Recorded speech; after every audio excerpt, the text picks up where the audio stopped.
শেখ হাসিনা ইস্যুতে ঢাকা দিল্লি নতুন মোড়। শেখ হাসিনার স্বদেশ প্রত্যাবর্তন নিয়ে নতুন আলোচনা এবং প্রধানমন্ত্রী তারেক রহমানের সম্ভাব্য ভারত সফর, এই দুই ঘটনা কি বাংলাদেশ ও ভারতের দ্বিপাক্ষিক সম্পর্কের বরফ গলাতে যাচ্ছে? বাংলাদেশ ও ভারতের দর্শক বন্ধুরা, আজ আমরা কথা বলছি এমন একটি রাজনৈতিক কূটনৈতিক মোড় নিয়ে, যা আগামী দিনে গোটা দক্ষিণ এশিয়ার রাজনীতির সমীকরণ বদলে দিতে পারে। ঘটনার সূচনা কিন্তু খুব সাম্প্রতিক। বাংলাদেশের প্রধানমন্ত্রী তারেক রহমানের সঙ্গে একটি গুরুত্বপূর্ণ সাক্ষাৎ শেষ করেই তড়িৎ গতিতে দিল্লিতে ছুটে যান ঢাকায় নিযুক্ত ভারতীয় হাই কমিশনার দীনেশ ত্রিবেদী। তার এই দিল্লি সফরের একমাত্র লক্ষ্য ছিল ঢাকার বিশেষ বার্তা সরাসরি ভারতের প্রধানমন্ত্রী নরেন্দ্র মোদীর কাছে পৌঁছে দেওয়া। ঢাকা ছাড়ার ঠিক পরদিনই অর্থাৎ 11 আগস্ট সন্ধ্যায় ভারতের প্রধানমন্ত্রী নরেন্দ্র মোদীর সঙ্গে দীনেশ ত্রিবেদীর হাই প্রোফাইল সাক্ষাৎ অনুষ্ঠিত হয়। প্রধানমন্ত্রীর কাছ থেকে গুরুত্বপূর্ণ ফিরতি বার্তা নিয়ে ত্রিবেদী গত শুক্রবার বিকেলেই অর্থাৎ 14 আগস্ট আবার ঢাকায় ফিরে এসেছেন এবং 15 আগস্ট গতকাল ভারতের স্বাধীনতা দিবস ভারতীয় হাই কমিশনে তিনি উদযাপনে প্রধান মুখ হিসেবে উপস্থিত ছিলেন। কূটনৈতিক সূত্রগুলোর খবর অনুযায়ী সেই ফিরতি বার্তা পৌঁছে দিতেই পররাষ্ট্রমন্ত্রী ডক্টর খলিলুর রহমানের সঙ্গে আজকেই হয়তো দিনের দ্বিতীয়ার্ধে সাক্ষাৎ করতে যাচ্ছেন দীনেশ ত্রিবেদী। এই বৈঠকের পরই মূলত পরিষ্কার হয়ে যাবে প্রধানমন্ত্রী তারেক রহমানের চলতি মাসের 3য় সপ্তাহে ভারত সফরের বিষয়টি। এখন আর যাচ্ছেন কি যাচ্ছেন না এটির মধ্যে আলাপ নেই। যাচ্ছেন এটি নিশ্চিত, সফর শিডিউলটা হয়তো ঠিক হয়ে যাবে। এমনও সূত্রের খবর বলছে যে তারেক রহমান কোন হোটেলে থাকবেন সেই হোটেলও ইতিমধ্যে নির্ধারণ হয়ে গেছে, তাজ হোটেলে থাকবেন এমনটাই শোনা যাচ্ছে। যদি এই সফর বাস্তবে রূপ নেয় তবে তা শুধু একটি সাধারণ সফর হবে না, এটি হতে পারে ঢাকা ও নয়াদিল্লির সম্পর্কের সবচেয়ে বড় সংকট, অর্থাৎ শেখ হাসিনার ভবিষ্যৎ নির্ধারণ ও উভয় দেশের দীর্ঘদিনের অচল অবস্থা কাটানোর ঐতিহাসিক ব্রেকথ্রু। 2024 সালের অগাস্টে শেখ হাসিনা ভারতে আশ্রয় নিতে বাধ্য হন। এরপর থেকে আওয়ামী লীগ সরকারের পতনের পর দুই দেশের সম্পর্কে চরম টানাপোড়েন শুরু হয়। চলতি বছরের 5ই আগস্ট একটি ভার্চুয়াল অনুষ্ঠানে অংশ নিয়ে শেখ হাসিনা দেশে ফেরার ইচ্ছে প্রকাশ করেন। আওয়ামী লীগের ভেতরের সূত্রগুলো ইঙ্গিত দিচ্ছে আগামী 5 থেকে 8ই ডিসেম্বরের মধ্যে তিনি বাংলাদেশে ফিরতে পারেন। 5 তারিখ হতে পারে, 6 তারিখ, 7 তারিখ, 8 তারিখ, এই 4 দিনের যে কোনো একদিন শেখ হাসিনা দেশে ফিরবেন বলে সূত্রগুলো বলছে। এখানে ভারতের অবস্থান বেশ স্পষ্ট ও কৌশলগত। সূত্র নিশ্চিত করেছে যে শেখ হাসিনাকে বাংলাদেশে প্রত্যাবর্তন করতে ভারতের কোনো আপত্তি নেই, যদি ঢাকা তার জন্য পর্যাপ্ত নিরাপত্তা নিশ্চিত করতে পারে এবং পুরো প্রক্রিয়াটি আইন অনুযায়ী পরিচালিত হয়। অন্যদিকে বাংলাদেশের অভ্যন্তরীণ রাজনীতিতে বিএনপির অবস্থানও বেশ তাৎপর্যপূর্ণ। বিএনপির স্থায়ী কমিটির সদস্য গয়েশ্বর চন্দ্র রায় সংবাদ মাধ্যমকে জানিয়েছেন যে বিএনপি শেখ হাসিনার দেশে ফেরায় কোনো বাধা দেবে না। তার বক্তব্য স্পষ্ট, যদি আওয়ামী লীগ নেতা দেশে আসতে চান তিনি আসবেন, এখানে বিএনপির কিছু বলার নেই। আমাদের পক্ষ থেকে কোনো প্রতিবন্ধকতা নেই, বরং আমরা চাই শেখ হাসিনা দেশে ফিরে আসুক, তবে আইন তার নিজস্ব গতিতেই চলবে। এই সফরের সবচেয়ে বড় এবং দূরদর্শী ফল হতে পারে শেখ হাসিনা ইস্যুকে বাংলাদেশ ও ভারতের মূল দ্বিপাক্ষিক সম্পর্ক থেকে সম্পূর্ণ আলাদা রাখা। তবে এখন যদি তারেক রহমানের সফরে শেখ হাসিনার প্রত্যাবর্তন ও ভবিষ্যৎ নিয়ে দুই দেশের মধ্যে একটি সুনির্দিষ্ট সমঝোতা তৈরি হয়, তবে এই একটি স্পর্শকাতর বিষয় দুই দেশের দ্বিপাক্ষিক আলোচনাকে আর আটকে রাখতে পারবে না। ঢাকা যদি নিরাপত্তার বিষয়টি নিশ্চিত করে আইনগত প্রক্রিয়ায় এগিয়ে যায়, তবে ভারত বাংলাদেশ সম্পর্কের সবচেয়ে বড় রাজনৈতিক বাধাটি চিরতরে সরে যাবে। সাধারণত যে কোনো কূটনৈতিক বিরোধ নিষ্পত্তিতে বটম আপ পদ্ধতি ব্যবহার করা হয়, অর্থাৎ প্রথমে দুই দেশের বিভিন্ন দপ্তর ও ওয়ার্কিং লেভেলের কর্মকর্তারা দীর্ঘ বৈঠক করে খসড়া তৈরি করেন, আর সবশেষে সরকার প্রধানরা তাতে অনুমোদন দেন। পররাষ্ট্রমন্ত্রী পর্যায়ের আগে সফর হয়, বৈঠক হয়, পররাষ্ট্র সচিব পর্যায়ে বৈঠক হয়, সফর হয়, এবং দুই দেশের ব্যবসা বাণিজ্য, পানি সম্পদ, নিরাপত্তা ইত্যাদি যে বিষয়গুলো আছে, এই সংক্রান্ত যে দপ্তরগুলো আছে, পানি সম্পদ সংক্রান্ত দপ্তর, যেমন গঙ্গা চুক্তি নিয়ে পানি উন্নয়ন বোর্ড বা পানি সম্পদ মন্ত্রণালয় আগে বৈঠক করবে। কিন্তু সময় স্বল্পতার কারণে এবার উল্টোটা ঘটছে। এবার উপর থেকে নিচে আসবে, কারণ গত 6 মাসে বাংলাদেশ ও ভারতের মধ্যে কোনো কার্যকর ওয়ার্কিং লেভেল বৈঠক অনুষ্ঠিত হয়নি। ফলে এবার দেখা যাচ্ছে সম্পূর্ণ উল্টো এবং ব্যতিক্রমী এক কৌশল, টপ ডাউন অ্যাপ্রোচ। এখানে প্রথমে দুই দেশের প্রধানমন্ত্রীরা সরাসরি টেবিলে বসে শীর্ষ পর্যায়ে একটি রাজনৈতিক সমঝোতায় পৌঁছাবেন। এরপর তারা নিজ নিজ দেশের প্রতিষ্ঠান ও আমলাদের নির্দেশ দেবেন বিস্তারিত কাজ শেষ করার জন্য। এই শীর্ষ পর্যায়ের বোঝাপড়া দীর্ঘদিন ধরে জমে থাকা অচলাবস্থা ভেঙে দ্রুত সিদ্ধান্ত নিতে অত্যন্ত কার্যকর ভূমিকা রাখবে। বাংলাদেশ ও ভারত উভয় পক্ষই এখন অনুধাবন করতে পারছে যে দীর্ঘমেয়াদী উত্তেজনা কারো জন্য কল্যাণকর নয়। বাংলাদেশের অর্থনৈতিক সমৃদ্ধি, নিরাপত্তা ও কানেক্টিভিটির জন্য একটি প্রতিবেশী দেশের সাথে বন্ধুত্বপূর্ণ ও স্থিতিশীল সম্পর্ক প্রয়োজন। অপরদিকে ভারতের উত্তর পূর্বাঞ্চলের নিরাপত্তা এবং আঞ্চলিক স্থিতিশীলতার জন্য একটি সার্বভৌম, শক্তিশালী ও বন্ধুভাবাপন্ন বাংলাদেশ অপরিহার্য।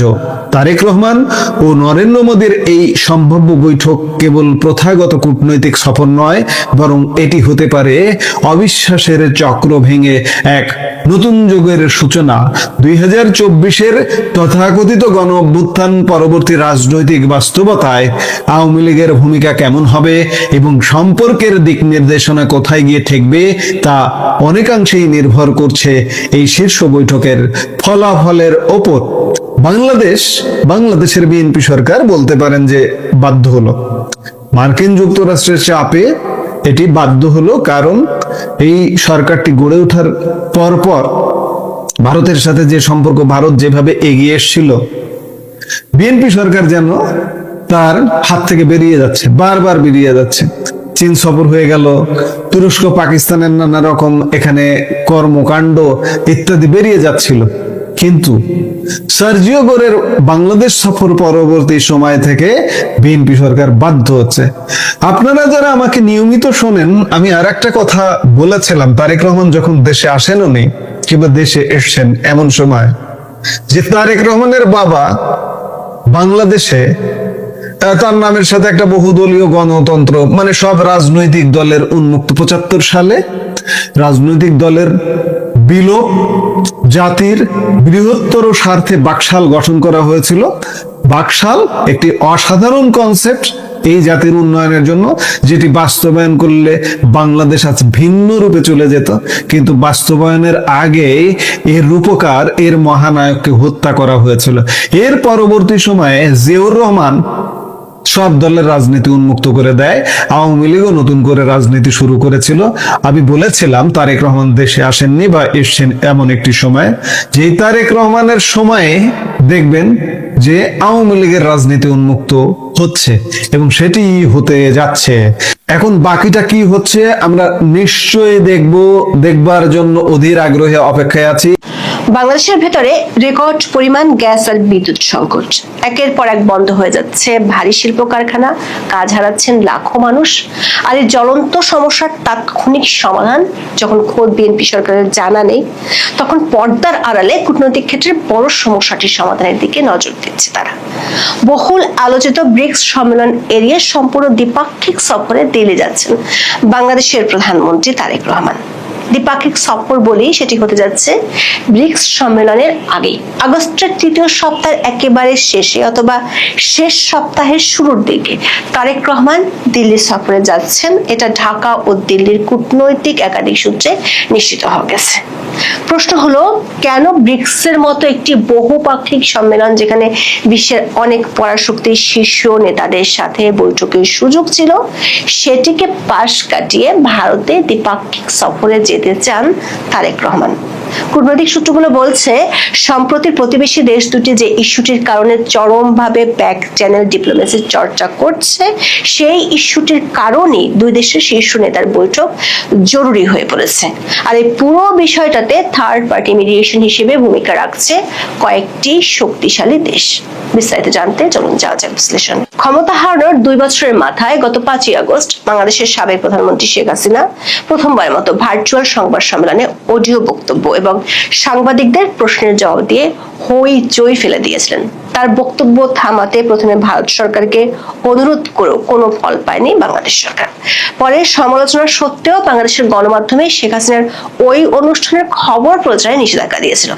শেখ হাসিনার এমন পাবলিক ফোরামে বক্তব্য দেওয়াকে কেন্দ্র করে ভারত ও বাংলাদেশের মধ্যে সম্পর্কে উত্তেজনা দেখা দেয়।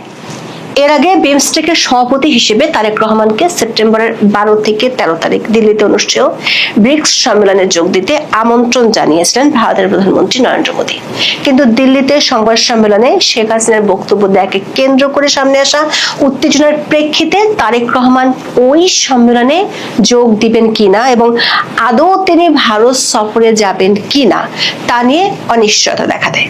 2026 সালে ব্রিক্সের সভাপতির দায়িত্ব পালন করছে ভারত।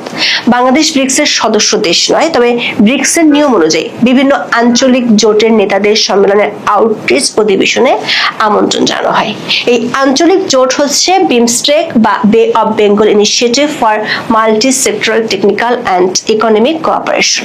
বিভিন্ন সময়ে সদস্য দেশগুলোর সরকার প্রধানেরা বিমস্টেকের চেয়ারম্যান পদের দায়িত্ব পালন করেন। 2025 সাল থেকে বিমস্টেকের চেয়ারম্যান পদটি রয়েছে বাংলাদেশে। সেই হিসেবে বর্তমান এই জোটের চেয়ারম্যান বাংলাদেশের প্রধানমন্ত্রী তারেক রহমান।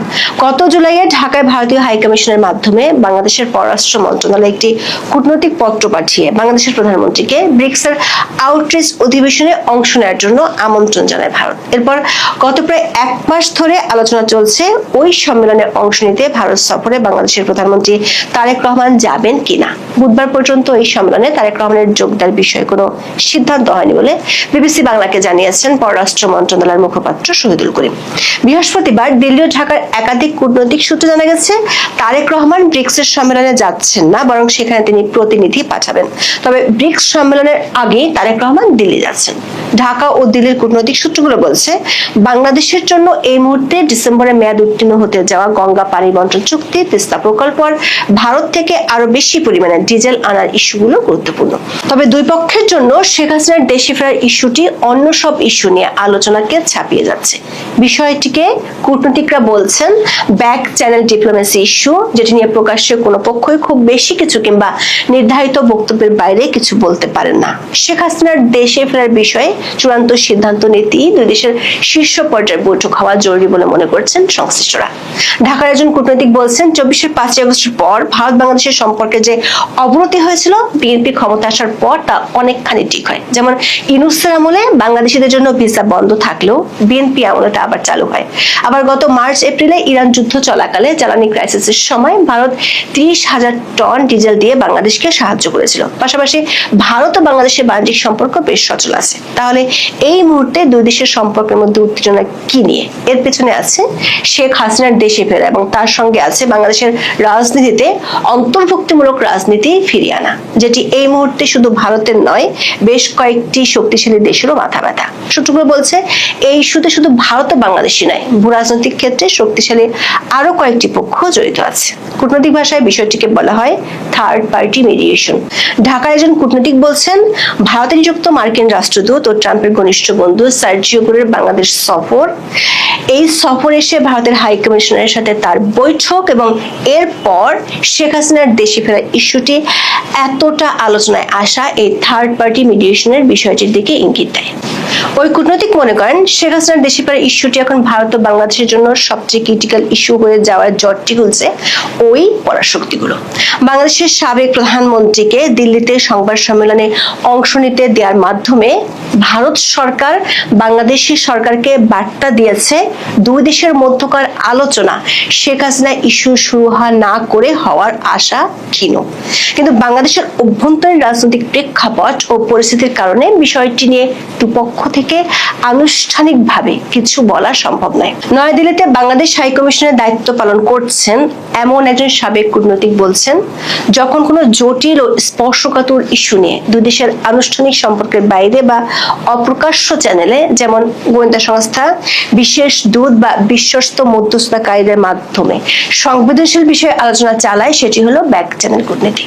গত 9 আগস্ট ভারতের গোয়েন্দা সংস্থা রয়ের 4 জন শীর্ষ কর্মকর্তা বাংলাদেশে এসেছিলেন, আর তারা যেদিন বাংলাদেশ সরকারের শীর্ষ ব্যক্তিদের সাথে বৈঠক করেছেন সেদিন ভারতের হাই কমিশনার দীনেশ ত্রিবেদী বাংলাদেশের প্রধানমন্ত্রীর সাথে বৈঠক করেছেন। সেদিনই আবার দীনেশ ত্রিবেদী দিল্লি যান এবং সেখানে তিনি ভারতের প্রধানমন্ত্রী নরেন্দ্র মোদীর সাথে বৈঠক করেন।